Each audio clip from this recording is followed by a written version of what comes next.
अस्सलाम वालेकुम। आज हम चैप्टर 1 इंट्रोडक्शन शुरू कर रहे हैं जनरल एनाटॉमी का। इसमें हमारे पास सबसे पहला टॉपिक है structure organisation of the human body. सबसे पहले इसमें हमारे पास प्रोटोप्लाज्म की डेफिनेशन आएगी। Protoplasm as we know that living matter of human body को कहते हैं। इसके बाद हमारे पास इसमें सेल्स की डेफिनेशन आ जाएगी, smallest independent unit of life होते हैं। और फिर टिश्यूज़ की डेफिनेशन आ जाती है। टिश्यूज़ वी नो के सिमिलर सेल्स मिलकर जब एक सेम फंक्शन परफॉर्म करते हैं, इसको हम टिश्यू बोल देते हैं। 4 बेसिक टिश्यूज़ हैं, epithelial tissue, connective tissue, muscular tissue and nervous tissue. Connective tissue आप सबको पता है कि ब्लड, एडिपोज टिश्यू और इसके अलावा बोन वगैरह को बोल देते हैं। एपिथेलियल टिश्यू जो स्किन के अंदर प्रेजेंट होते हैं, मस्कुलर टिश्यू मसल्स और nervous tissue that are present in the nervous system of the body. Organs जब सब टिश्यूज़ जो कि सिमिलर फंक्शंस परफॉर्म कर रहे होते हैं मिलके एक ऑर्गन्स बना देते हैं। जब ऑर्गेनाइज होते हैं तो ऑर्गन्स बना देते हैं। इसके एग्जाम्पल हमारे पास हार्ट आ जाता है, स्टमक, लिवर, किडनी आ जाते हैं। ऑर्गन सिस्टम में क्या होता है कि similar group of organs organise to form a system which is known as organ system.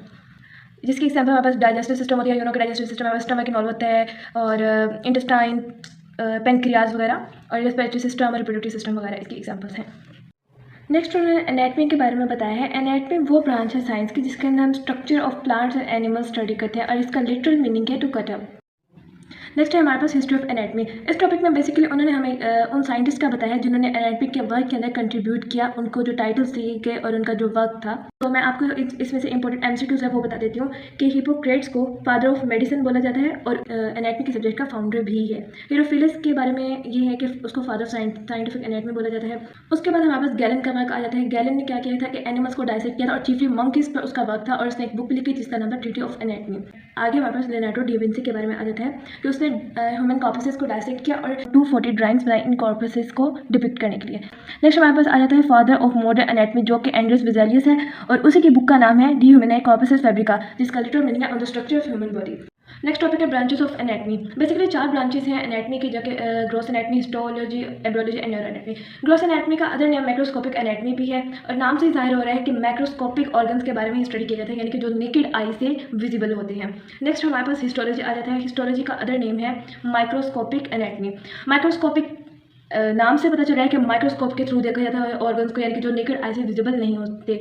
जो इलेक्ट्रॉन माइक्रोस्कोप के थ्रू देखे जाते हैं स्ट्रक्चर, उनको हम ultra structure, fine structure of the body components बोल देते हैं। नेक्स्ट हमारे पास इसमें 3 टर्म्स यूज होती हैं, जैसे फिक्सेटिव, सेक्शंस और स्टेन्स। फिक्सेटिव वो केमिकल्स होते हैं जो कि इन फ्रेशली ऑब्टेन टिश्यूज़ को प्रिजर्व करने के लिए यूज़ किए जाते हैं। सेक्शंस जब हम इन टिश्यूज़ को स्लाइसेस में काटते हैं तो उसको सेक्शंस कहते हैं। और नेक्स्ट इन टिश्यूज़ की स्टेनिंग की जाती है ताकि टिश्यूज़ में डिफरेंस क्लियरली पता चल सके। नेक्स्ट हमारे पास ब्रांच है एम्ब्रियोलॉजी। अब एम्ब्रियोलॉजी वो ब्रांच है जिसके अंदर हम ह्यूमन की डेवलपमेंट पढ़ते हैं बिफोर बर्थ, इसको हम डेवलपमेंटल एनाटॉमी भी कहते हैं। नेक्स्ट हमारे पास न्यूरो एनाटॉमी के बारे में आ जाता है। न्यूरो एनाटॉमी में हम स्ट्रक्चर ऑर्गेनाइजेशन पढ़ेंगे, nervous system of the body. Next हमारे पास कुछ इसके अलावा मजीद ब्रांचेस भी हैं। Regional anatomy. रीजनल एनाटॉमी का अदर नेम टॉपोग्राफिकल एनाटॉमी भी है। इसमें बेसिकली क्या होता है कि हम बॉडी के स्पेसिफिक पोर्शन को स्टडी करते हैं। नेक्स्ट उन्होंने हमें बॉडी के डिफरेंट रीजन्स के बारे में बताया जिसके अंदर हेड, नेक, ट्रंक और एक्सट्रीमिटीज ऑफ द बॉडी आ जाती है। ट्रंक अब क्या होता है? ट्रंक वो पोर्शन होता है जिसके साथ हेड, नेक और जो लिम्स हैं वो अटैच होती हैं। ट्रंक के 3 पोर्शन होते हैं, थोरैक्स, एब्डोमेन जो कि बैली रीजन होता है, और उसके नीचे वाला पेल्विस रीजन। नेक्स्ट उन्होंने अपर लिम्ब को डिस्कस किया है। अपर लिम्ब क्या है? अपर लिम्ब के अंदर हमारे पास आर्म, फोरआर्म और हैंड वगैरह आ जाते हैं। और नेक्स्ट हमारे पास उन्होंने लोअर लिम्ब को डिस्कस किया जिसके अंदर थाई, लेग और फुट वगैरह आ जाते हैं। नेक्स्ट हमारे पास है सिस्टेमिक एनाटॉमी जिसके अंदर हम बॉडी के स्पेसिफिक सिस्टम्स को स्टडी करते हैं। नेक्स्ट है फंक्शनल एनाटॉमी। फंक्शनल एनाटॉमी को कोरिलेटिव एनाटॉमी बोला जाता है। इसके अंदर हम ऑर्गन्स के फंक्शंस को स्टडी करते हैं उनके स्ट्रक्चर के साथ। नेक्स्ट है हमारे पास सर्फेस एनाटॉमी। सर्फेस एनाटॉमी में क्या होता है कि डीपर स्ट्रक्चर्स को सर्फेस ऑफ द बॉडी पे स्टडी करना, कैसे लैंडमार्क्स के थ्रू हम वेन्स की जो पैल्पेशन होती है वो फील करते हैं अपनी बॉडी की सर्फेस के ऊपर। इसके अलावा हम स्टेथोस्कोप का यूज़ करते हैं हार्ट बीट को सुनने के लिए। नेक्स्ट हमारे पास है कंपैरेटिव एनाटॉमी। इसमें क्या होता है कि हम डिफरेंट एनिमल्स और ह्यूमन बींग्स को कंपेयर करके उनकी स्टडी करते हैं। नेक्स्ट हमारे पास आ जाती है रेडियोग्राफिक एनाटॉमी। रेडियोग्राफिक एनाटॉमी में क्या होता है कि हम इमेजिंग टेक्निक्स यूज़ करते हैं जैसे अल्ट्रासाउंड वगैरह। नेक्स्ट हमारे पास सर्जिकल एनाटॉमी आ जाती है, और इससे आगे हमारे पास आ जाती है अप्लाइड एनाटॉमी। अप्लाइड एनाटॉमी में हम डिफरेंट स्ट्रक्चर्स को देखते हैं, बॉडी के कौन से पार्ट पर जो अगर डिजीज होती है तो उसको डायग्नोस कैसे करना है, उसका ट्रीटमेंट कैसे करना है। नेक्स्ट है हमारे पास इंपॉर्टेंस ऑफ एनाटॉमी। वो नो कि मैक्रोस्कोपिक और माइक्रोस्कोपिक स्टडी ऑफ स्ट्रक्चर्स के थ्रू ही हमें पता चलता है कि बॉडी के अंदर कौन कौन से स्ट्रक्चर्स हैं और उनके क्या क्या शेप है और क्या क्या जो फंक्शन है वो परफॉर्म कर रहे हैं। और इसी मैक्रोस्कोपिक और माइक्रोस्कोपिक एनाटॉमी का रिलेशन होता है पैथोलॉजी के। अब पैथोलॉजी भी एक सब्जेक्ट है जो कि आप नेक्स्ट क्लासेस में पढ़ेंगे, जिसमें स्ट्रक्चर और फंक्शनल जो चेंजेस आती हैं किसी डिजीज़ की वजह से उसको स्टडी किया जाता है। इससे आगे रीजनल एनाटॉमी का बताया कि उसकी वाइटल इंपॉर्टेंस है सर्जरी में। No surgeon can ever attempt to perform an operation in a part of body without knowing its normal anatomy. Next हमारे पास टॉपिक है एनाटॉमिकल वेरिएशन। ये सेम उसी तरह है जैसे हम अक्सर सुनते हैं कि हमें बॉडी में अडेप्टेशंस आ जाती हैं, सेम उसी तरह बॉडी की एनाटॉमी में भी अडेप्टेशंस आ जाती हैं।